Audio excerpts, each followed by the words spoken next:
Welcome everybody to the second iteration in the Sara Turnbull Visiting Designer Speakers series. Before we begin, I'm just going to pass it over to Provost O.Nwosu, who's going to give just a few words and introduce our speaker today, and then we'll get started, okay? So Provost O.Nwosu, thanks again for coming today. Thank you and welcome, and I'll pass it over to you. Thank you so much, Professor Switek, and on behalf of President Lehman and the Lehman College community, I am delighted to welcome you, our students, our staff, our faculty, and members of the public who have joined us this afternoon for the Sara Turnbull Visiting Designer Speaker Series. This is an event hosted by the Department of Art and the Lehman College Art Gallery.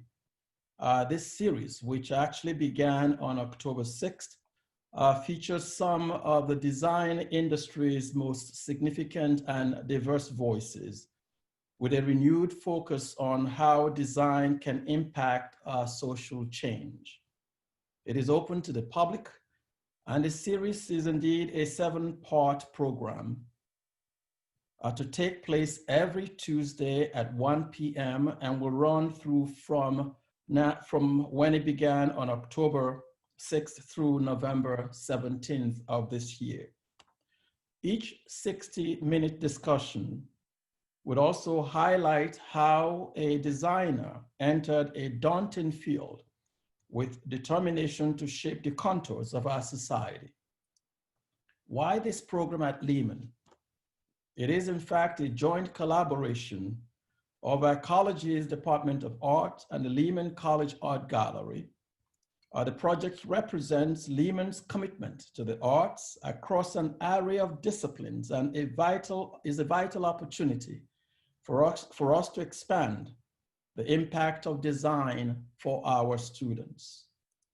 The project underscores that design is impactful, indeed impactful across society, with an interdisciplinary nature that cuts across many fields. And that's what you will see across the students who are attending and participating in this discussion this afternoon. The series is also designed to highlight the diversity of design in many different ways, including race, ethnicity, gender, sexual orientation, and age. Today, in our second presentation in the series, we look at the issue of different levels of ability in design and how to be inclusive.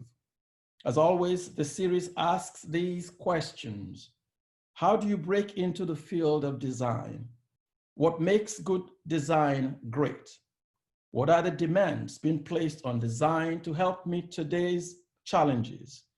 And how will the next generation of designers change the world in which we live? Very fascinating questions. I do want to take a minute to thank the organizers of this event today, and in particular to thank the Sara Turnbull Foundation for their generous support of Lehman College. As everyone knows, this event is funded by them as part of the Sara Turnbull Design Initiative, a pilot program that blends lending robust academics with engaging public programming. And so, without going into further detail, it is indeed my pleasure, my delight to introduce our speaker for today, Ehsan Noursalehi, who is the Senior Product Designer at Samara. He is an Iranian-American who is known as an interface designer. His work has helped more than 12 hardware products get to the market. By the way, I did go to the website to look you up, Ehsan. I was very impressed with the work you've done in this area. Ehsan specializes in product strategy and execution for early startups with experience in augmented reality, 3D printing. I was very impressed with that part as well. Online lending, call center operations, and prosthetics. He has taught courses on sustainability and manufacturing at the University of Illinois in Urbana-Champaign, and is the author of two books, Why Do We Interface? And Everyone Deserves Great Design. His son grew up in Chicago, in the Chicago area, and now lives and works in San Francisco. The title of his presentation today with us is Different Abilities and Universal Design. Welcome to our campus, welcome to our community. And I'll hand over to David, who will provide some guidelines in terms of how today's discussions will surface. Thank you again for coming to our campus virtually. David. Thank you, Provost Noursalehi. That was great. It's nice to see you outside of a Senate meeting, sir. So thank you. Thank you very much for doing that. I want to begin, and I think the way we'll begin, though, is just to say that, you know, Ehsan and I are going to be talking. He's going to be presenting some of his work, but we are open to Q&A from the audience. So if you have any Qs, we'll provide the As, hopefully. And we'll try to do it, you know, in sync with what we're doing. And if we can't get to your questions, we'll try to get to them later at the end of the presentation. So thank you again. So, and I guess that's a good as place to start as any. Ehsan, you know, you have a lot of interesting things to show us, but I think I first want to know just how you got into the world of design. Like, what were the steps you took, and what pushed you into that career? Sure. No, thank you so much for having me. And what a wonderful intro. Provost, I should take you to work, introduce me before my meetings. I really appreciate it. David, would now be a good time to start the slides and screen share? Yeah, for sure. Yeah.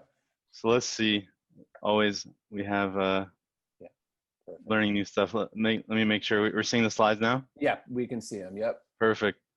So yeah, that's really something I was reflecting on, like, how did I get into design? How did I get here? And so I thought the easiest way to sort of try to answer that would be to have, you know, a set of slides to walk through. But before I did that, I wanted to thank the Sara Turnbull Foundation and Lehman College. To be honest, I didn't know a ton about either before David reached out to me and invited me to do this talk. And as I looked into them, I got really excited. I really appreciate what both the foundation and the college are doing, and organizing this event. I think it is super special with what you're doing. And I spent a lot of time looking at the poster for this event, and I sort of realized, like, it's not like any poster I've ever seen for anything like this. It's not like any other design event I've been to. It's not like anything I've been invited to speak at. It's like the most diverse set of speakers I've seen ever to talk on design.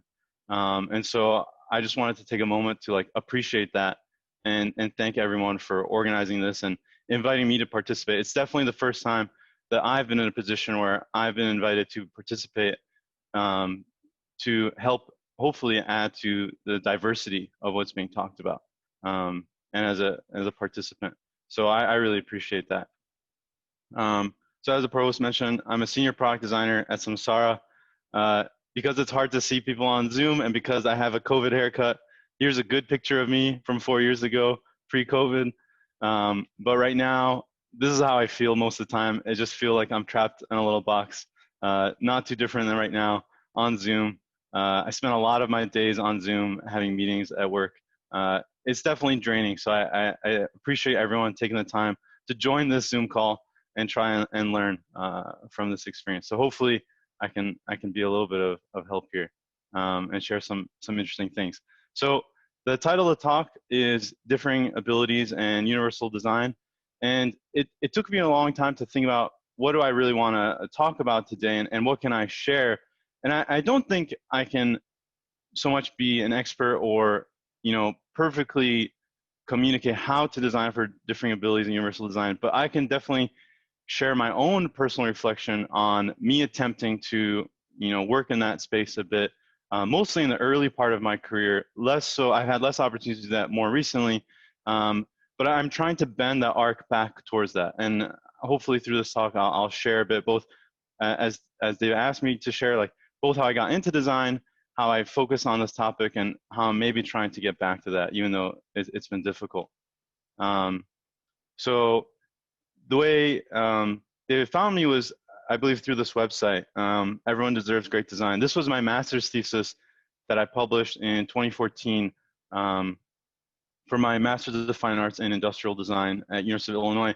You know, usually when you do a thesis, a master's thesis or a PhD thesis, you publish it and put it in the library, and only a few people see it.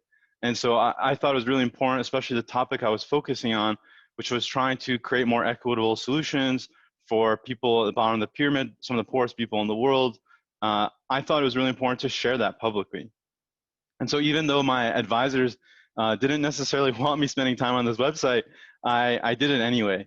And you know, I wasn't sure what the reaction would be. I wasn't sure if people would like the ideas. But when I published it, it was unlike anything else that I had experienced, where 30,000 people went to it in the first like 30 hours. So it just had like a huge reception. I was checking like how it's been doing since 2014, and it seems like 3,000 to 5,000 people have gone to it every year since then, and about like 100,000 people total. And so hopefully I'll share a bit of how this came about and some of the mindsets, but hopefully, and this is something you can check out. It's everyonedeservesgreatdesign.com. So feel free to check that out as well. It's a bit dated since it came out in 2014, and I'll touch on that a little bit, hopefully too. So this slide has more text than any of the other slides in the presentation combined, but this was sort of like almost my journal entry preparing for this. And I'll just take a moment to read this real quick. Reflecting on my career, I spent the first 6 years of my career thinking about how to create products that empowered the poorest people in the world, which led to the invention of the open socket and the powerful mindset that everyone deserves great design.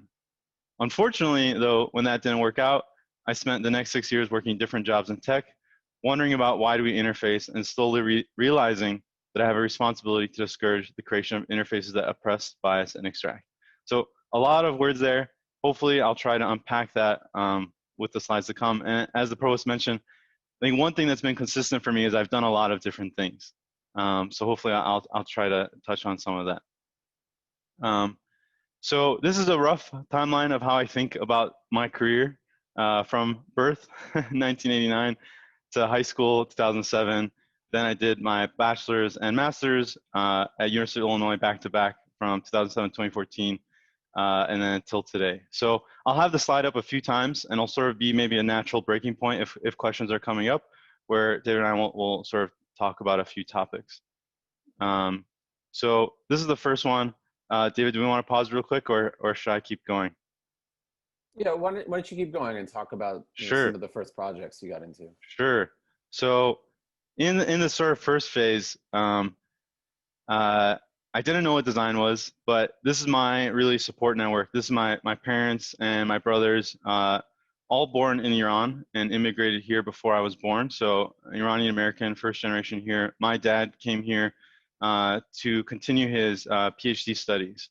So that brought them to America. They never thought they were going to stay here, but year after year they ended up staying until now. You know, they're permanent residents here, but really have been sort of, you know, they made a ton of sacrifice and worked really hard so that I could, you know, go to school, not worry so much about, you know, I'm very lucky to say this, but, you know, didn't really have to worry about money so much growing up, or it didn't have to worry about choosing education versus, you know, making a living, making money, et cetera. So I owe a lot to, you know, family to be able to have a lot of the opportunities I've had.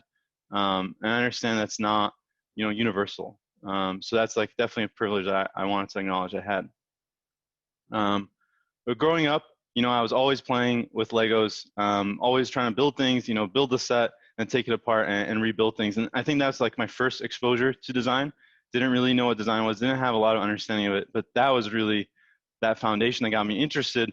And then in high school, we had a bunch of architecture CAD classes, and I thought that was design. So I wanted to become an architect until I sort of had this realization that I didn't really care so much about buildings as like the thing to design, but I didn't know any better. But I competed in a competition and won a prize for it, you know, in 2005. And that was sort of like getting that, taste of design. But after that, I ended up doing an engineering internship where I got exposed to material science, which I didn't really know about. And it was sort of super fascinating that it was trying to explain, everything I was learning in school. Like math or science didn't make a ton of sense in school, but like material science tries to like combine math and science to like explain materials or metal or plastics and like why they behave a certain way. So it was absolutely fascinating for me.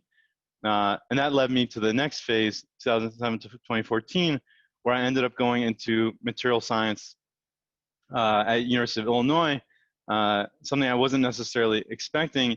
And one day I found myself in the library trying to copy homework from my classmate John, who's on the left there in that picture. And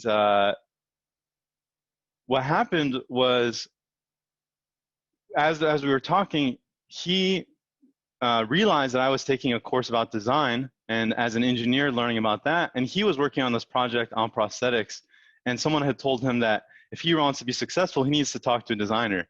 And somehow that one course that I had just started learning about design was enough for him to invite me to join that project and try and be a designer. And so it was really him believing in me that I could contribute that gave me this opportunity to really start learning what it meant to be a designer and really applying that through the process. And so trying to be the pseudo designer, I tried to learn what is design thinking and try to run some workshops. And I started designing posters for events we had and designing t-shirts for our group, working on this problem of, okay, there's 25 million amputees around the world, 80% of them live in developing countries, and only a small fraction of those amputees have access to prosthetic care.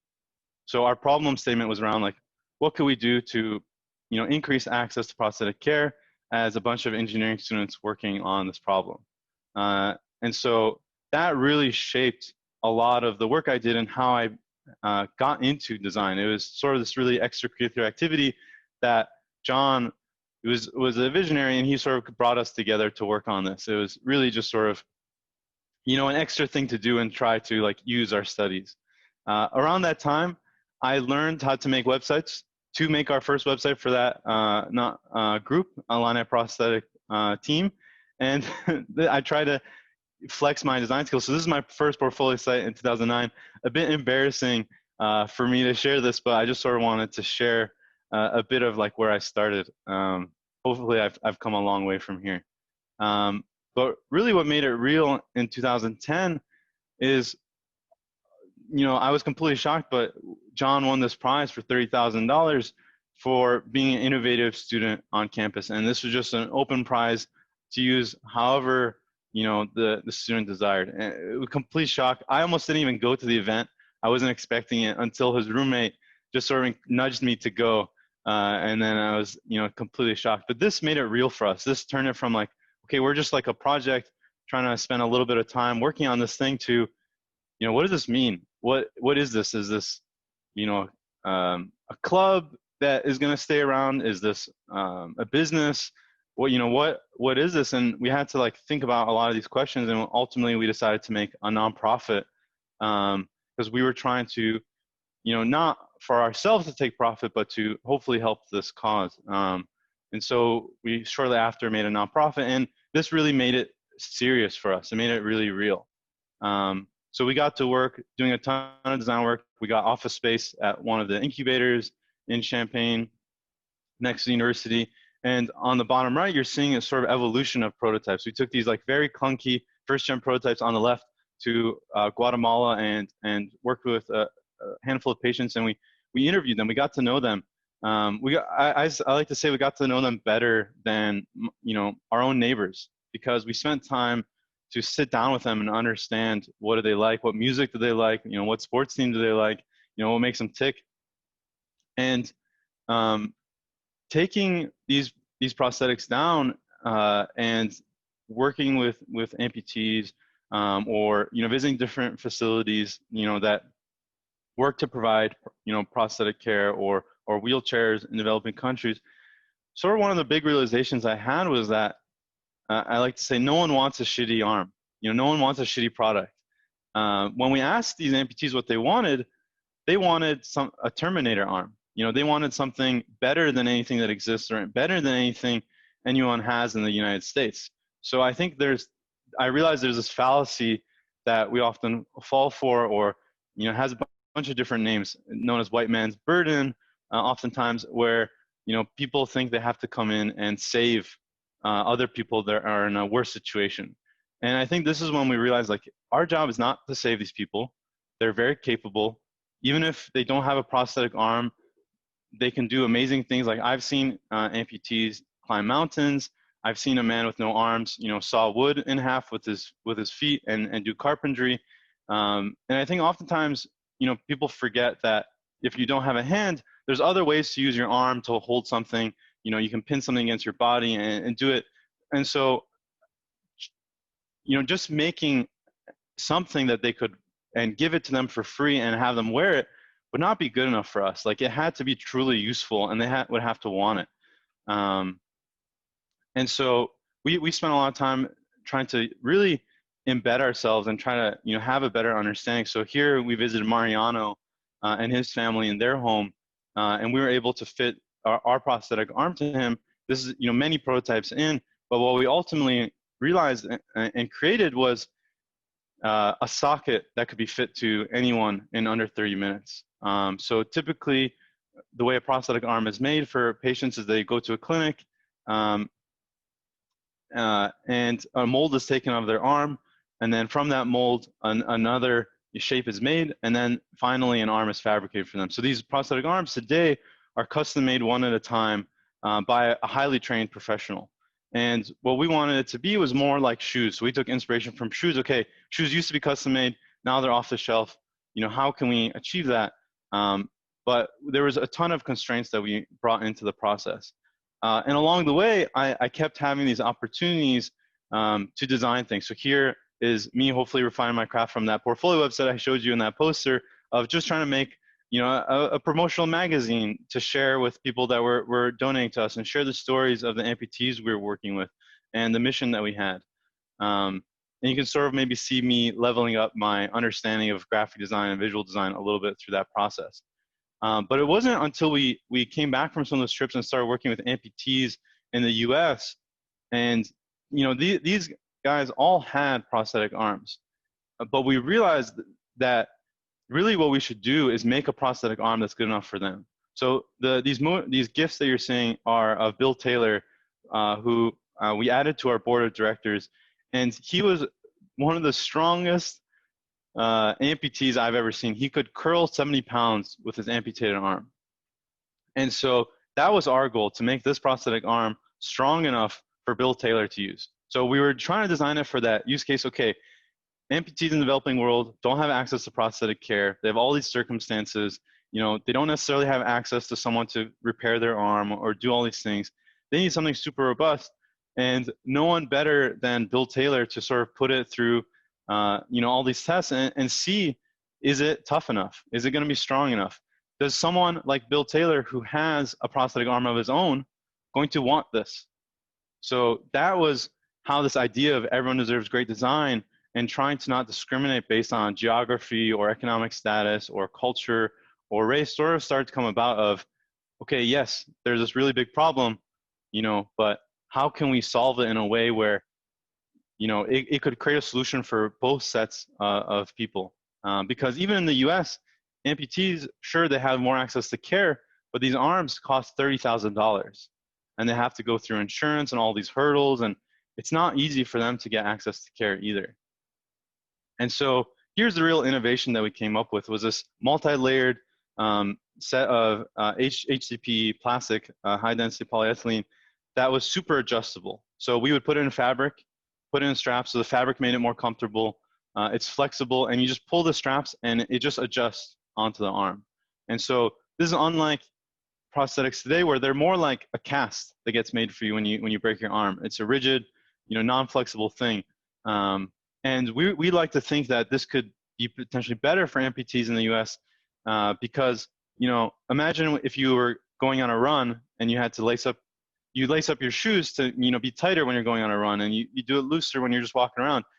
Amputees don't get that luxury. Or, you know, if an amputee is trying to work out, if they lose weight or gain muscle, like, the arm doesn't adjust at all to them. And so there's these major hurdles in the state of the art prosthetics that exist in the developed world as well. And I think we'll get to this in the discussion a little bit, but there are a bunch of things in policy and healthcare codes and in the US system that discourage innovation in this space. So ultimately what we created, we try to say was designed for everyone, the open socket as a prosthetic arm that can be fit in 30 minutes and costs 90% less than traditional devices. And so what we were doing is we were selling our arm to nonprofit organizations in developing countries. They were buying it for $500 a piece for us, essentially at cost. That's how much it cost us to buy the hand. We were buying the hand part. We weren't making the hand part. We were making the socket, all the parts. And what one of the nonprofits that were working with us said that this was the only program they had where they were able to go positive in terms of like their program, in terms of, you know, the total cost, because they were able to raise $1,000 from donors, buy the arm from us for $500, pay their staff, you know, $100 to $200, travel to the village and fit this arm, and still have a little bit left over for other programs, versus most things tend to be a net loss for nonprofits. And so simultaneously, I was doing my master's thesis and really doing the academic work behind this and try to create this case, which at the end, it was this mindset for product designers advocating for incentives, both economic and humanitarian, in order to create more equitable products around the world for people without discriminating based on traditional geographic, economic, or cultural stereotypes. So like I said, the whole content is that everyone deserves great design. It is a bit dated. I talk a little bit about Facebook and Google. At the time, I thought they were doing really interesting things, trying to create more equal access to internet and trying to create products for free. But I think since then, I've really realized that they have been more extractive and really biased. And so I think at that point, I was hopeful that maybe they were showing a different way. I think now, realizing that they just pursued growth at all costs, I have many critiques of my own work there, and Everyone Deserves Great Design, that I've realized over the years. And this is, I think, the last slide for this section. Unfortunately, right when we thought this was going to take off, right when we thought we were going to be manufacturing this at scale and working with a ton of nonprofits that wanted to buy the arm from us, things fell apart. And there's a whole bunch of reasons why it fell apart. Part of it is it took too long. Part of it is we didn't raise enough money to pay our own staff. But too many reasons to sort of cover now. But that was really shocking to me and heartbreaking, and it was really upsetting.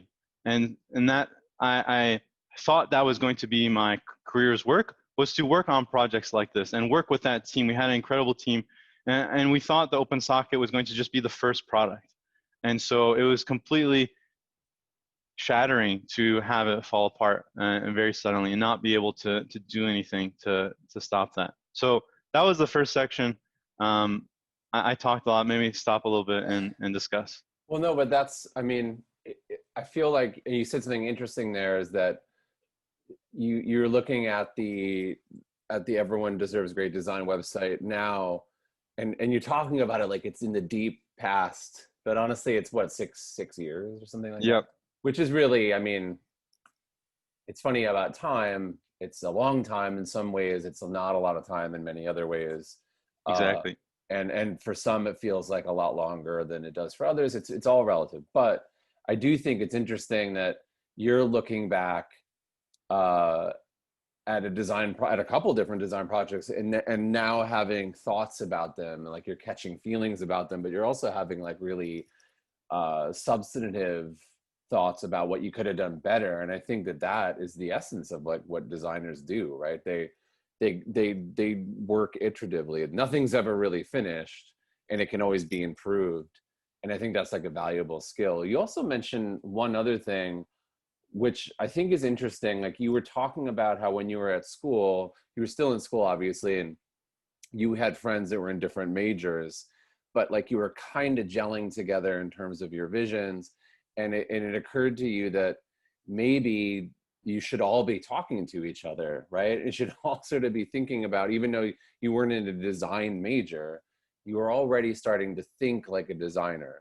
And I think that's actually, it's something we haven't really talked about, but I think that's actually at the very heart of this whole lecture series and really the whole Turnbull design initiative at Lehman in general, which is to create a conversation about design that doesn't exist within an art department. It exists like campus wide. And we'll be talking to people in the business department or in Latin American studies or in women's studies or in disability studies, because we actually have a disability studies certificate program or just a degree program. And it's just like an interesting thing that the silos that exist institutionally can really actually be pretty disruptive. And it's incumbent upon designers to try to break those down. So I think that's pretty important. Absolutely. That's something I can speak to a little bit, because that's something that really bothered me going into school. I didn't want to choose a major.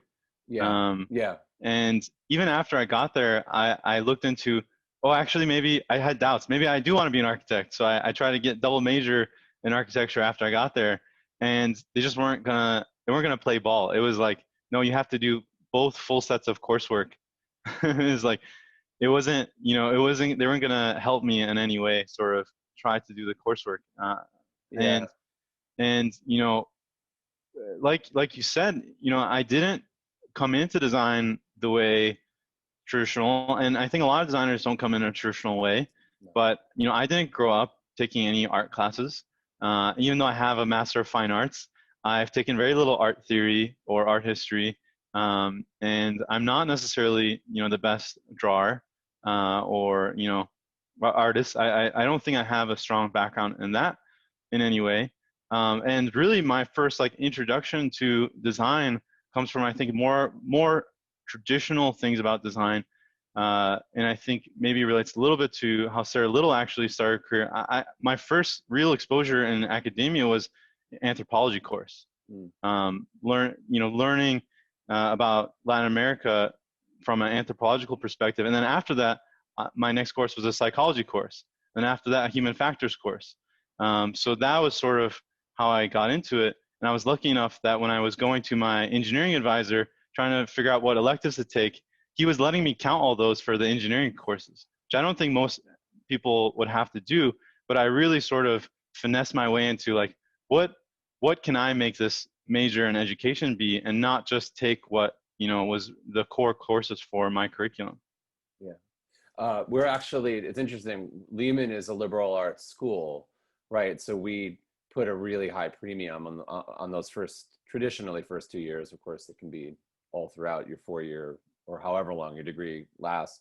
But we put there's a huge premium on taking courses that are outside of your major, right? And it's precisely because of what you said, so that you could see things from different perspectives and different facets. And you could be a designer in your heart, right? And not even really know it. But then because you're looking at all these different things from different perspectives, your idea of what design means is much more broad. I think that's really that's what I really got out of a liberal arts education. We have an interesting question here that I just thought I would ask you, since we're talking, Sure. We're actually at this stage where you were just talking about taking a risk with this open socket project. And the question is, can you discuss the value and challenges of taking a risk as you did, and where that fits into the whole design process? Yeah, absolutely. Yeah, it definitely, taking on a project like this feels like a risk, because anytime you're working on something new like this, all the experts tell you that you're wrong and you can't do it. So I didn't really touch on this, but when we would talk to the experts, the prosthetists, the ones who make prosthetic arms, they would tell us, you can't do this. You can't, make an arm that's adjustable. And so, they're all expecting you to fail. We've ended up finding a few prosthetists that believed in us and would give us advice. And they didn't necessarily I think we could do it, so much as they entertained us and would try to answer questions. But there were so many times. One of the things I didn't talk about here is we actually ended up giving a Tedx talk, one of the founders and I, and all we talked about was about this, I think 6 times that we thought we were going to fail, and how, sort of just barely escaping from it, and then ultimately, shortly after, it did end up failing in a way. And I think, David, you and I were talking about this, maybe shutting down isn't a failure. It obviously had this huge positive impact on me and how I think about things, and hopefully had an impact on the people we worked with. and we were able to provide an arm to 110 patients. So nothing. But yeah, I mean, it's all a risk, right? Like, and that's, I think, every time you try to design something, you have to create something new, and you haven't created it yet. And so, right, this is, I think, where a lot of designers suffer from perfectionism, trying to make it perfect. And for any perfectionist, trying to start anything feels so risky because you haven't done it yet. Okay. Let's move on. Like, what did you do after the open socket process kind of collapsed? What was your next move? Sure. So that's a bit of what the pro has talked about. I did a bunch of different things, and a lot of it was different than I was expecting. You know, I went for the industrial design degree. I was so excited to work as an industrial designer.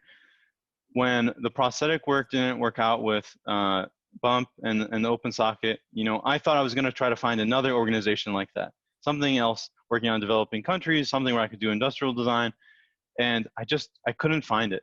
And this is something that a lot of, I think, industrial designers that were in my program and classmates definitely struggled with. And I think a lot of us ended up doing this was making a pivot into digital product design. So this was completely unexpected, but one of my entrepreneurial friends from the University of Illinois, he recruited me to work on Online Lender. And when he first reached out to me, I was like, nope, I'm not interested at all. I don't want to work on online lending, and not excited about it. But it was actually like a pretty cool startup. And I think morally and ethically, I wasn't sure, like, do I want to work in lending? Like, do I agree with this? As I learned more about it, I felt more comfortable and excited to work on it. And they believed in me to work in something I hadn't done before. I hadn't really done digital product design. And so they gave me this opportunity to go into this. And I really learned a ton on the job. And this was the first project I did. I designed a call center software. So I embedded myself into the call center and got trained to work as a rep. I shadowed people, and then I sort of designed the software that I would want to use if I worked in the call center. And then I also designed software for customers to use to manage their loans and make payments. Again, much nicer than most banking software, because that's what I wanted it to be like. And we had that high bar.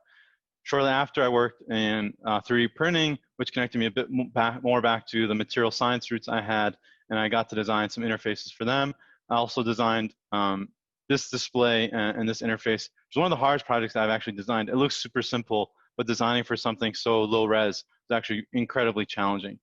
After that, I moved to San Francisco and I joined Lightform, which was a really small startup, 7 people, and we were working on projected augmented reality.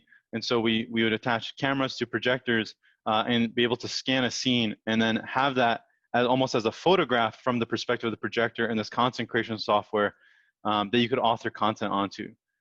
So I got to take inspiration from Photoshop and After Effects and Figma and Sketch and all these different things and game design software, 3D, game engines like Unity, and try to create something that was a little bit more approachable to try and create these scenes. So that was incredibly exciting to work on. And you could really rethink what an interface was with this kind of technology, because here we just rolled up to a mural and scanned it, and we're able to augment this content onto it in just a few minutes. And so this really made me think about interfaces in a bit of a different way. When COVID started, a bunch of my coworkers at Formlabs, we got together and we worked on this emergency ventilator design. And this is something that, like, I think there was so much chaos and uncertainty. This gave me something to focus on and channel my energy into, and it was a ton of work. And ultimately, we figured out all the designs for this and got it ready for manufacturing. And right when we were about to start manufacturing, the hospital we were working with canceled their order. And this is about the time when we realized actually this kind of ventilator wasn't the right kind of ventilator. It could actually cause damage. But this is before we realized that. But I think it could be easy to say no to sometimes opportunities like this. But I think this is how you become a better designer, work on interesting things, work on something you're passionate about. And I could have said no to the prosthetic thing years earlier. And if I had, I probably would have ended up in a completely different place as well. And then now I'm at Samara working on industrial IoT. And one of the first products I worked on at Samara was these quality control cameras you would install on factory lines. and you could essentially use the machine vision to train the program to look for something specific. So if you're looking for a specific serial code or a date code, you would essentially train the software to look for that and then run this quality control. And if a product was a reject, you could kick it out of the line. And Samara does a bunch of IoT products, so now I'm working on a few other products, but just to give you a sense of the kind of stuff I'm doing now. So that was that phase from 2014 to today. And then if there's time, I'll maybe talk about what I'm thinking about in the future. Yeah, I think we have time. I did have one question Sure. though, and it was about how design, it's kind of related to how there's this siloing of designers. And you were talking about this in our discussion about how, you wish you're working in these larger companies and you're in some ways more removed from the engineers. How much time do you get to sort of have FaceTime with engineers and kind of cross-pollinate with them in a working environment with like deadlines and clients and stuff? Yeah, absolutely. That's a great question. So let me just come back here. So when I worked at Lifeform, it was a super small team. Started as like 7 people, grew to like 30. So when I joined like a startup like this, you really get to do everything, and it's super enjoyable. I think for someone like myself who likes to look at different things and maybe make some support content or tutorials or work on packaging or work on like, is this the right attachment for the the camera, and sort of like working on those things, and like you can sort of see everything. But there's also a lot of chaos at startups, and it's not right for everyone. And I definitely at a certain point, I think I burned out working on it after a little over 2 years, just so much uncertainty. And then coming to Samara, which is like a much larger company, I don't have to deal with so much of that uncertainty. It's like a much larger org. The salary is honestly a ton better.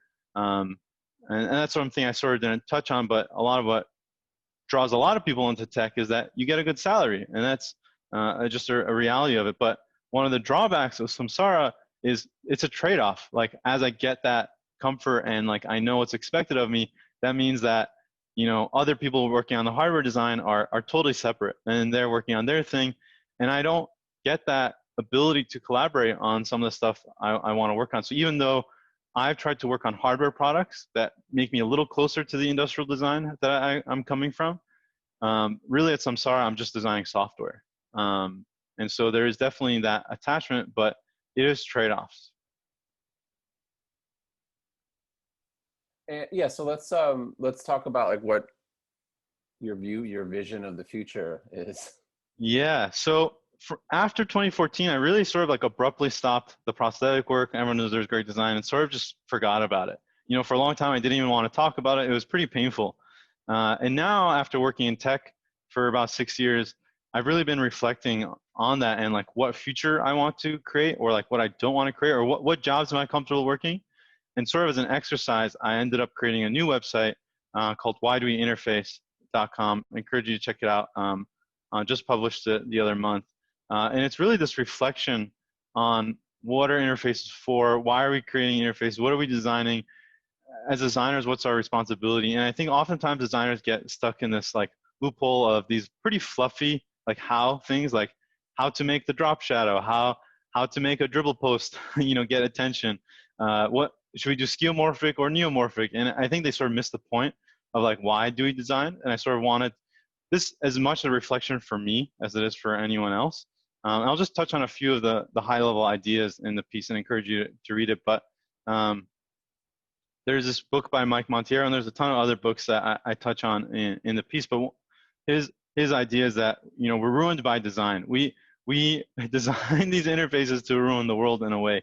And I think for myself and probably most of you, I think I used to really enjoy Instagram, and now it just sort of feels like a thing that's been ruined by design very clearly, just like forcing these different products into it one after another. And right now it just feels like the worst store possible, like a store with the worst UX possible. Like ultimately, Instagram just feels like a store. And if someone asks you to design a good store, this is absolutely not what you would create. And it just feels like they're optimizing one metric at a time into oblivion in a way. And on the flip side, with like more futuristic technology, looking at VR, you know, this is all pretty scary for me also, just imagining all of us sitting in a room plugged into VR and not interacting. And with COVID and doing everything remote and having events like this, you know, I wonder like, oh, would VR make this better? And, you know, I think once I started using Zoom so much, I'm like, no, Zoom is still so terrible. Like I actually wrote this article about like how Zoom oppresses you. Like it makes you feel like you're stuck in your chair and like you can't move. And like, I don't know, it just feels so limiting. And like that made me realize like maybe actually having meetings via VR is going to be much worse if Zoom is already this bad. And so there's like 3 parts of this. And the first part was this reminder to myself that, hey, interfaces are for information. And what do I mean by that? To me, an interface is a mechanism to retrieve, decode, modify, and or distribute information. And there's a lot of meaning packed into this, but you know, things like ethics and privacy also come into this. So if a software is distributing information without your knowledge, well, then that's a brief, breach of privacy and ethics. But as a user, what you want them to do is be able to, retrieve something and decode it, understand what it is, and then take some action. So they modify it. And typically that means also distributing some piece of information. So as designers, no matter what kind of design you're doing, you're really trying to design communication, or you're trying to encode meaning in a way that it can reliably be decoded and then encoded again and then decoded. And so then hopefully you're communicating through that process. And this is different than art, where you intentionally do it so that things are much more open to interpretation, right? And that's intentionally what you're trying to do. So, and then I think we touched on this idea as well, that design as dance, like design is an iterative thing. Design is never done. Sometimes, I talk about how Apple came out with the Newton, I think it was 1993, and it failed miserably, and they simplified and looked at other things, and it was like 14 years later, they finally came out with the iPhone. And so, sometimes in a micro scale, you might look at something like, okay, this is a failure, but then in a macro scale, you realize like, oh, it's just part of the iterative nature of design and technology that's required to, move things forward. And then part 3, I'm really flying through this, so I really encourage you to read it online. But this realization that we interface because we are human. Like, today at least, animals are not using interfaces, right? So like we're unique in that way that humans are using interfaces, but also as we use them, and sort of this like comic on the bottom is showing like as we use them, they change our behavior. And I think as we use our phones more, we use social media more, we're texting more, we become a different kind of human. So I talk about like, and I sort of have this fear of, I remember growing up without a smartphone, and I remember, having to use a payphone or having to make plans and stick to those plans and then meet someone at the time I said I was going to meet them. But I have this fear of, and I think many of the students in this program might not have such that strong memory that I do. And I have this fear that eventually, the kids today, the 3-year-olds, 5-year-olds, they're not going to have a time when they weren't playing with a smartphone, right? When I call my nephew, who's 1 year old, he's looking at FaceTime all day. So there is no world that he grew up in where he didn't have that technology. And so he is not going to have that nostalgia of what it's like to not have these technologies. And so I think it requires a different intentionality to, steer us in the right direction. So like ultimately the conclusion is like, we can't predict the future. That's not my goal here. But as designers, I think we have a strong responsibility to try and shape it. And so I try to reflect on topics of like ethics and design and technology, and it all come together without sort of like hitting it with a hammer, ethics, ethics, ethics, be ethical. There's tons of other literature to read, but sort of I really tried to talk to designers in this piece. So that was the last slide of this, and hopefully we can answer a few more questions with this. And hopefully this was helpful for everyone attending. Yeah, absolutely. I thank you so much. I do actually have a couple questions, but I also do want to open it up. If anybody in attendance has any questions, feel free to ask them using the Q&A function here in Zoom. One question I had though is actually it pertains to when you were in college and you started this, what was a club initially, and then you guys started making, I guess, prototypes, you started presenting and what you were working on. and then you got like a $30,000 check, and that's like a huge nugget, right? A lump sum to sort of be staring at as a college kid with, just like what was at that point a club. Could you talk about how that sort of changed the game a little bit for you guys, and how you approached that when it happened? Yeah, absolutely. We were not expecting that. And, I think the reality is it was a gift to John. So John could have taken that money and he could have just used it to pay for school, all that stuff. But I really respect his decision a lot. He gave the entire 30,000 to, the nonprofit, to really give us some money to work with. And so, all of a sudden with that money, it was this like huge complete change in how we approach it. And I think there was maybe 7 of us. And so this funny thing where if you split it up 7 ways after taxes, like it's not actually like a crazy amount of money per person when you divide it up a ton like this. So it's like, well, it doesn't really make sense to like do that either. But when you think about like, okay, we can buy some prototyping materials, we can fly to Guatemala, all of a sudden that's a lot of money to work with. And like a lot of the ideas I share with you or the prototypes, we just wouldn't be able to do any of that if we didn't have some opportunities to travel and learn and really take it to the next level. Initially, I feel like engineers often fall to this trap where, they just make something and then assume like it will be useful. So like before that, we were just designing something and then 3D printing it and like showing off like, oh, look, there's this hand. And it's like no understanding of who it's for or what it's for. It's just like we made something. I think a lot of people fall into that trap, and really that money was a catapult plus the design thinking to really, try to make something useful.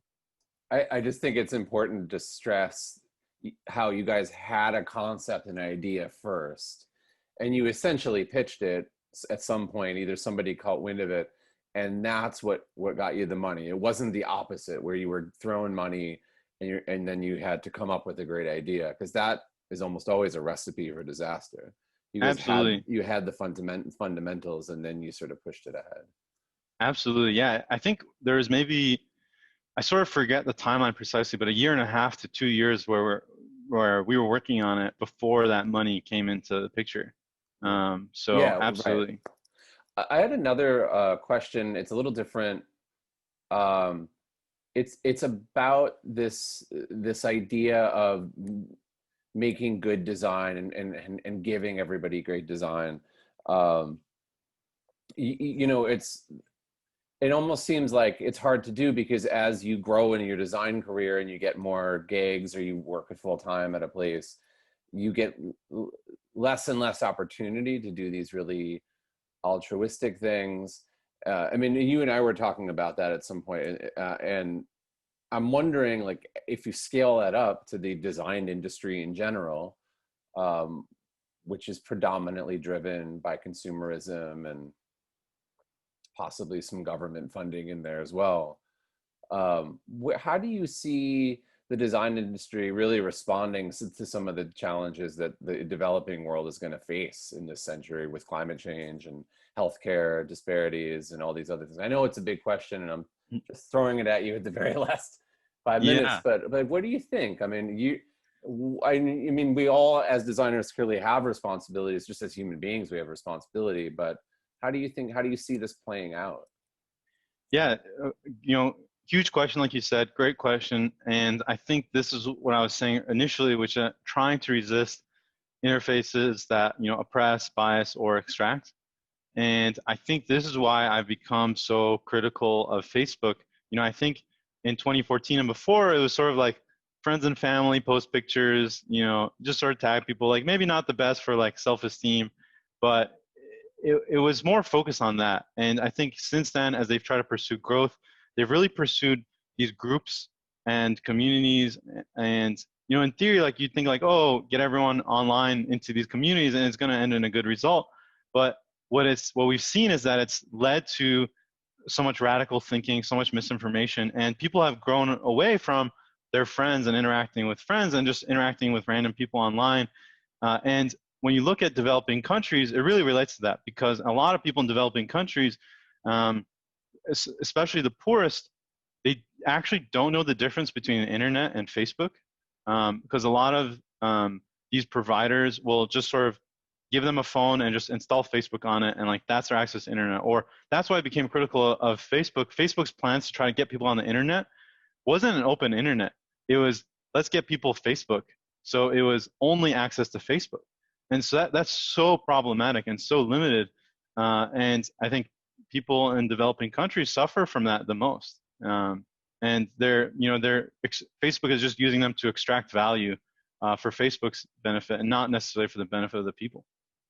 And that seems like something, I mean, just actually yesterday, Facebook announced that they were going to ban Holocaust denial posts. Like it was, and it made the news, it made the headlines. And it to me, I'm reading this and I'm thinking, well, why was this ever, why would this headline ever have to be written? But I mean, Facebook, in some ways it was a marketing event for Facebook, because here they are doing this really, altruistic thing that they should have been doing all along. But do you think, or how do you think I should say, policy design plays into this? Do you think that policy design can in any way ensure that design is used for good as opposed to extract or Yeah, absolutely.